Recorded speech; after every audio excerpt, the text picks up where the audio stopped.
Vita Carnis. Honestly, if you know analog horror, you know Vita Carnis. There's no other way to describe it. It all started when me and my buddy were hitting up some of that null void on the Quest 2. We're just sitting around talking about real horror. Talking about some Gemini home entertainment. Talking about the grand oiled one. And so I'm sitting here playing this, Gorilla Tag thing. And I'm like, what if there was real multiplayer VR horror?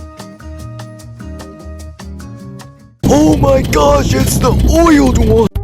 First and foremost, every game starts with an idea. Interestingly enough, my game originally was gonna have 5 players in total, with 4 as survivors and 1 playing the monster. Even more interesting is the fact that I originally planned to never release this game. It was just gonna be for me and the boys, you know what I'm saying? But after all the insane hype over the idea of this game, I knew I had to make it public. The OG idea for the game was scrapped right after I realized I have zero clue how to do multiplayer. So I made the monster an AI and made the game completely co-op. Obviously, the first step of genuinely making the game is adding VR, which was, relatively easy considering how many times I've done it in the past. Oh, but Pixel, this is your first game you've ever made. How have you had experience? Yeah, between us, I have like 10 games that I've completely abandoned. Who knows, maybe one day I'll do a video on all the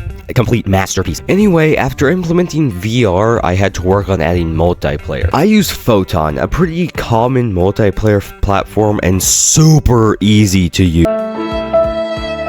Yeah, so turns out multiplayer wasn't as easy as I thought, but like the absolute Giga Chad I am, I beat Photon into submission. After all the dumb technical stuff was done, I started working on the actual map of the level, which took about 2 months. Like, this took so long for no reason. Yeah, I made a total of 5 houses completely from scratch, and like 17 rooms in all, and all of them are completely unique. Now, for the most essential part of the game, and probably the only reason you're still watching this, it was time to add the Elder Mimic from Vita Carnis, which is basically the only thing that has to do with Vita Carnis. Basically, this guy's entire AI is a very evolved version of the average copy and paste Gorilla Tag ripoff, like horror AI. Like, I saw some little kid make a tutorial on this.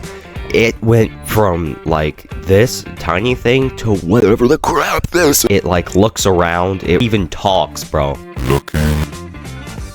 The idea was to have 3 generators that would have to be powered, each in their own way, to power this huge suits building, allowing you to put a keycard in here and open the gate. Now, this might sound like 5 minutes of gameplay, but it's a solid 20 minutes the first time you play. And then finally, the meat of any multiplayer game, it was time to add cosmetics. I made a crap ton of cosmetics, then decided to ask you guys what I should add. And honestly, you all cooked with these ideas. With all of this said, Modern Horrors is out right now. It's completely free and will always be free, including everything in the game. And one final announcement, the second level is already being worked on, but it's based off one of the OG and probably most well-known analog horrors. I don't really know how to do like outros, so I'm just gonna